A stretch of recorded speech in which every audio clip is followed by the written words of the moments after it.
Hello बच्चों, आज लेकर आया एमपी पुलिस कांस्टेबल 2025। यहाँ पर आज हम 4 दिसंबर 2025 सेकंड शिफ्ट और first shift analyse GK math और क्वेश्चन का एनालाइज करने वाले। आइए समझते हैं कि कौन कौन से क्वेश्चन बने हैं।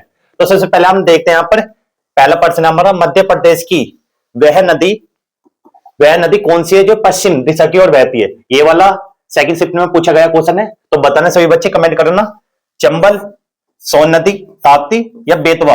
तो कौन सी है जो मध्य प्रदेश की वह नदी कौन सी है जो पश्चिम दिशा की ओर बहती है। तो सभी बच्चे कमेंट करके आंसर देना। तो यहाँ पर कौन सा आंसर है? ऑप्शन नंबर सी बिल्कुल राइट आंसर है, ताप्ती। तो ये वाला ऑप्शन में था यहाँ पर। तो इससे आगे हम इसके बारे में बताते हैं, ताप्ती नदी। तो समझना यहाँ पर देखो, ताप्ती भारत की कुछ नदियों में से है जो पश्चिम की ओर बहकर अरब सागर में मिलती है। तो ये कौन सी नदी है? ये अरब सागर में जाकर मिलती है। कहां से? ये पश्चिम दिशा की ओर बहती है। ठीक है, इससे अगला क्वेश्चन है आप सेकंड जो पूछा गया, ये पूछा गया अंगूर का पीएच सामान्यतः कितना होता है। तो ये बताना है सभी बच्चे और कमेंट करते चलना सभी बच्चे। अंगूर का पीएच सामान्यतः कितना होता है?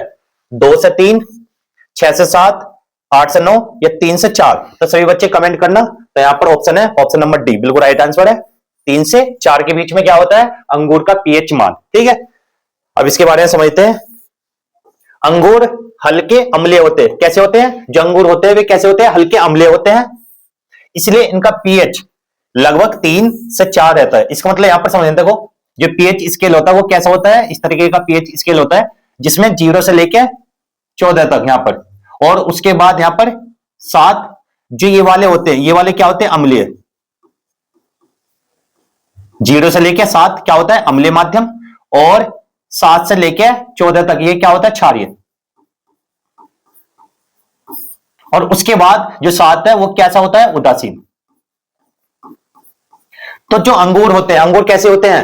अंगूर खट्टे होते हैं। खट्टे होने का मतलब क्या है? अम्लीय माध्यम में। तो यहां पर 3 से 4 के बीच में इसका पीएच मान है। तो यहां पर ये वाला क्वेश्चन पूछा गया था। ठीक है, इससे अगला है, तो सभी बच्चे कमेंट करते चलना। इससे अगला क्वेश्चन हमारा ये, मूत्र या यूरिन और वीर्य सीमन किस मार्ग से बाहर निकलते हैं? दोनों एक साथ किस मार्ग से बाहर निकलते हैं? मूत्र और वीर्य किस मार्ग से बाहर निकलते हैं? धमनिका, मूत्रवाहिनी या मूत्र मार्ग या शुक्र नलिका। तो कौन सा ऑप्शन है इसमें? ऑप्शन बिल्कुल सही बताना सभी बच्चे। तो यहां पर ऑप्शन है ऑप्शन नंबर सी बिल्कुल राइट आंसर है, मूत्र मार्ग। ये दोनों क्या है? जो मूत्र और वीर्य है ये कौन से मार्ग से निकलते हैं? मूत्र मार्ग से। दोनों का रास्ता बिल्कुल सेम होता है। और यहां पर समझते हैं इसके बारे में। देखो, पुरुषों में मूत्र मार्ग की, मूत्र और वीर्य दोनों के निष्कासन का सामान्य मार्ग है। तो दोनों का क्या है? मूत्र मार्ग। इससे अगला क्वेश्चन है वो हमारा जो पूछा गया, ये 4th नंबर का क्वेश्चन है। तो सभी बच्चे कमेंट करना और आंसर देते चलना कि ये वाले क्वेश्चन पूछे गए या नहीं। समतल दर्पण से बने प्रतिबिंब की दूरी किसके बराबर होती है? जो समतल दर्पण से बने प्रतिबिंब की दूरी किसके बराबर होती है? यहां पर ये बताना, वस्तु से अधिक होती है, वस्तु से कम, या फोकस दूरी के बराबर, या वस्तु दूरी के बराबर। तो यहां पर सभी बच्चे कमेंट करना यहाँ पर। तो कौन सा आंसर है? यहाँ पर ऑप्शन नंबर डी बिल्कुल राइट आंसर है, वस्तु दूरी के बराबर। तो यहाँ पर जो समतल दर्पण है बने प्रतिबिंब की दूरी किसके बराबर होती है? वस्तु दूरी के बराबर होता है। जो प्रतिबिंब की दूरी होती है वे क्या आपस में बिल्कुल सेम होती है। जितनी दूरी पर वस्तु है उतनी दूरी पर क्या प्रतिबिंब बनेगा। ठीक है, और इसके बारे में समझते हैं आप थोड़ा सा और डिटेल में। देखो यहाँ पर लिखा हुआ भी है, समतल दर्पण में प्रतिबिंब दर्पण के पीछे उतनी ही दूरी पर बनता है जितनी दूरी पर वस्तु दर्पण के सामने रखी है। तो यहाँ पर क्या है? जितनी दूरी पर वस्तु सामने है उतनी दूरी पर क्या बनता है? प्रतिबिंब बनता है। इससे अगला क्वेश्चन अब हम चलते, पीएच निकालने का सही सूत्र क्या है? ये भी पूछा गया है। तो इसमें बताना सभी बच्चे कमेंट करके कि कौन सा आंसर है। तो यहाँ पर पीएच बराबर log H प्लस है, या पीएच बराबर माइनस log H प्लस, या पीएच बराबर 1 अपॉन H प्लस, या पीएच बराबर H प्लस गुना log। तो यहाँ पर कौन सा आंसर बिल्कुल राइट है? तो यहाँ पर ऑप्शन नंबर बी बिल्कुल राइट आंसर है। क्या है? पीएच बराबर क्या होता है? माइनस log और H प्लस। ये वाला होता है क्या? पीएच निकालने का सूत्र। ये वाला क्वेश्चन पूछा गया था यहाँ पर ऑप्शन नंबर बी बिल्कुल राइट आंसर है। इसमें क्या? पीएच किसी घोल में H प्लस आयन की सांद्रता का ऋण लघुगुणक होता है। ठीक है, इससे आगे चलते हैं हम। इससे अगला क्वेश्चन कौन सा है? किसी दर्पण में आवर्धन को 3 गुना करने के लिए वस्तु को क्या करना पड़ेगा? यहाँ पर ये वाला क्वेश्चन है, आवर्धन से रिलेटेड क्वेश्चन पूछा गया था। दर्पण से दूर ले जाए, दर्पण के बहुत पास रखे, फोकस पर रखे, या दर्पण के पीछे रखे। तो यहाँ पर क्या है? ऑप्शन नंबर कौन सा बिल्कुल राइट? बी बिल्कुल सही आंसर है, दर्पण के बहुत पास रखे। तो यहाँ पर क्या है, किसी दर्पण में आवर्धन को 3 गुना करने पर वस्तु को क्या करेंगे, दर्पण के बहुत पास रखेंगे। क्या करेंगे, जो वस्तु है उसे बहुत पास रखेंगे दर्पण के, ठीक है। और इसमें यहां पर देखो, आवर्धन बढ़ाने के लिए वस्तु को दर्पण के पास लाया जाता है जिससे प्रतिबिंब बड़ा बनता है। जो आवर्धन है, आवर्धन बढ़ाने के लिए क्या करते हैं, वस्तु को दर्पण के पास लाया जाता है जिससे प्रतिबिंब बड़ा बनता है, ठीक है। इससे अगला क्वेश्चन आगे बढ़ते हैं। अब हम यहां पर ये वाला क्वेश्चन भी पूछा गया था, ये दर्पण से रिलेटेड क्वेश्चन है। किसी दर्पण में वस्तु की दूरी 60 सेंटीमीटर और वक्रता त्रिज्या 25 सेंटीमीटर हो तो दर्पण या प्रतिबिंब की दूरी बतानी। यहां पर तो यहां पर समझते हैं, देखो ये क्या वस्तु की दूरी दे रखी है, यू का मान कितना है 60 सेंटीमीटर, ठीक है। तो यू हमेशा माइनस कर लेते हैं हम, और उसके बाद वक्रता त्रिज्या आर का मान कितना है 25 सेंटीमीटर। तो यहां पर क्या करेंगे, एफ का मान निकाल लेंगे। एफ का मान कितना आएगा 25 का आधा करते यहां पर कितना आ जाएगा, या 25/2 ही लिखे रहना यहां पर, ठीक है। तो यहां पर क्या आ जाएगा, या तो माइनस कर लेंगे इसे या प्लस कर। क्यों, यहां पर ये नहीं बताया कि दर्पण कौन सा है। तो सबसे पहले हम यहां पर फॉर्मूला यूज करेंगे। दर्पण सूत्र क्या होता है, 1/f equal 1/v plus 1/u। देखो 1/f, एफ का मान कितना है यहां पर -25/2। तो क्या करेंगे, 2 ऊपर चल जाएगा और नीचे 25 इक्वल 1/v का मान निकालना, और u का मान क्या है माइनस का 1/60। तो क्या करेंगे, ये माइनस का इस साइड में आएगा, ये प्लस का हो जाएगा 2/25 प्लस 1/60 बराबर 1/v। अब 60 की इसमें गुना करो 2 में, 25 की 1 में, तो क्या करेंगे 60 दोनों कितने होते हैं 120 प्लस 25 है कम 25 अपॉन नीचे 25 गुना 60 ऐसे लिख देंगे बराबर 1/v। 120 और 25 कितने होते हैं 145, 25 गुना 60 बराबर 1/v। तो अब यहां पर डिवाइड करेंगे, किससे डिवाइड करेंगे, देखो 5 से डिवाइड करो, 5 5 दूनी 10 कितने बचे 4 5 45 29 और 5 पंजे 25 और 29 अपॉन 6 पंजे 30 300 और इसके बराबर यहां पर v का मान कितना जाएगा 300 अपॉन 29। इस तरीके से इस टाइप का क्वेश्चन पूछा गया था वहां पर, ठीक है। तो इस तरीके से निकालना था, यहां पर 60 था जन 67 था, ठीक है, ध्यान रखना यहां पर इसी टाइप का क्वेश्चन था। इससे अगला क्वेश्चन, अब आगे चलते हैं। अब हम ये वाला क्वेश्चन देखना, कौन सा हार्मोन शरीर की वृद्धि या ग्रोथ को रोकने का काम करता है। कौन सा हार्मोन है जो शरीर की वृद्धि को रोकता है, तो एड्रेनल या थायरोक्सिन या सोमाटोस्टेरोन या इंसुलिन। तो कौन सा है, ऑप्शन नंबर सी बिल्कुल राइट आंसर है, सोमाटोस्टेरोन। तो ये वाला हार्मोन है, इसमें क्या होता है देखो समझना, सोमाटोस्टेरोन को ग्रोथ हार्मोन भी कहा जाता है, यह वृद्धि को नियंत्रित करता है। तो यहां पर क्या है, ये वृद्धि को रोकता है। कौन सा हार्मोन है, सोमाटोस्टेरोन हार्मोन। क्या काम करता है, ये वृद्धि को रोकता है। इससे अगला क्वेश्चन है, ये पूछा गया है, 1 वोल्ट विभवांतर पर 1 एम्पीयर धारा का कार्य किसके बराबर होता है। तो ध्यान रखना यहां पर 1 जूल। तो इसका आंसर क्या है 1 जूल। तो ध्यान रखना यहां पर इसका फॉर्मूला होता है, फॉर्मूला देखना यहां पर क्या होता है, वर्क बराबर क्या होता है v गुना क्यू। इसे ध्यान रखना यहां पर कितना है 1 जूल।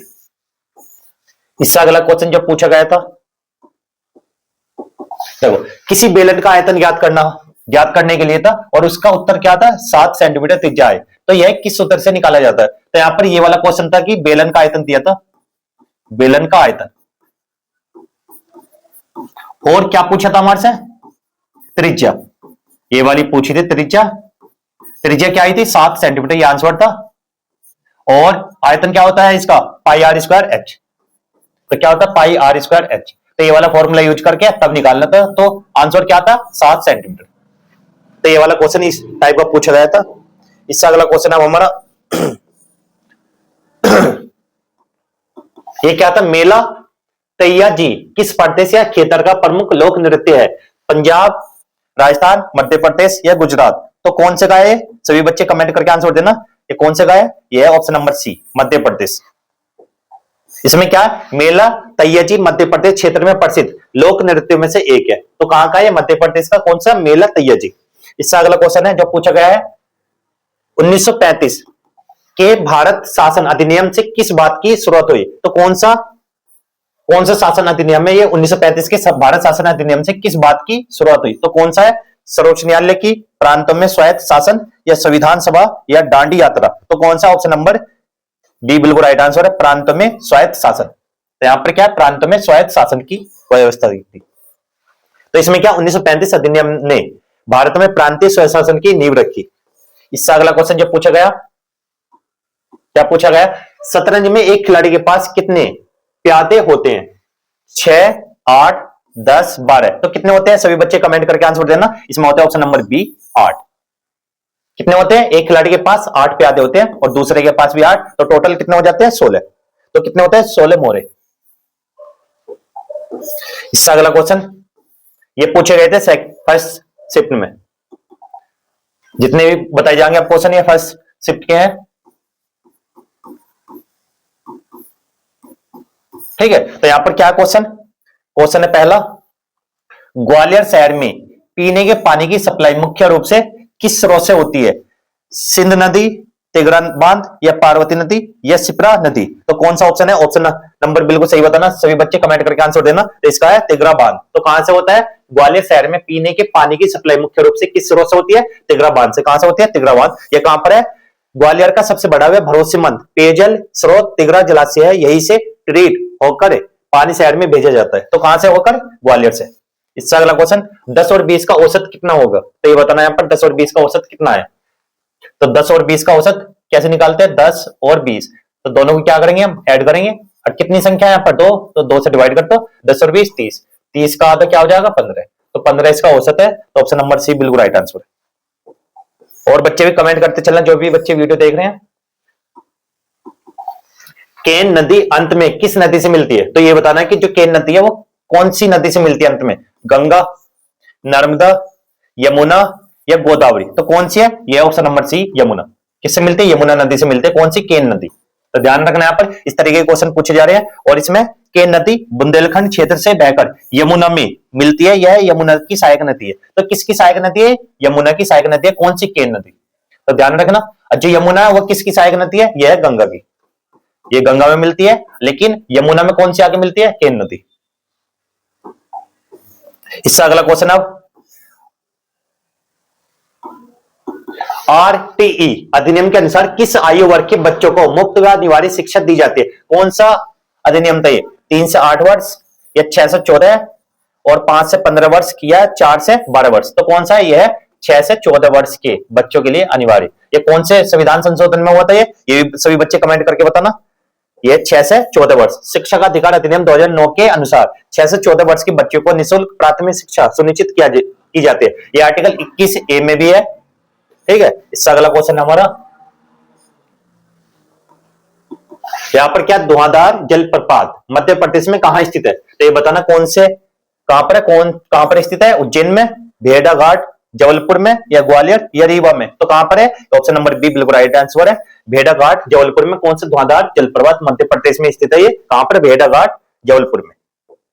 इसके बारे में समझते हैं। धुआंधार फॉल्स नर्मदा नदी पर स्थित है और इसका सबसे प्रसिद्ध स्थान भेड़ाघाट जबलपुर है। इससे अगला क्वेश्चन है, तिगरा बांध मध्य प्रदेश के किस जिले में पड़ता है? भोपाल, इंदौर, ग्वालियर, या जबलपुर? तो कहां पर पड़ता है? यह पड़ता है कहां पर? ग्वालियर में। तो कौन सा? ऑप्शन नंबर सी बिल्कुल राइट आंसर, ग्वालियर में। तो इसके बारे में समझते हैं। तिगरा बांध ग्वालियर जिले का प्रमुख जलाशय है और शहर के पानी का मुख्य स्रोत भी यही है। तो आज की वीडियो को यहीं पे समाप्त करते हैं। वीडियो अच्छी लगी तो वीडियो को लाइक करना, चैनल को सब्सक्राइब करना। मिलते हैं अगली वीडियो में इसी प्रकार के कंटेंट के साथ। तब तक के लिए गुड बाय, जय हिंद, जय भारत।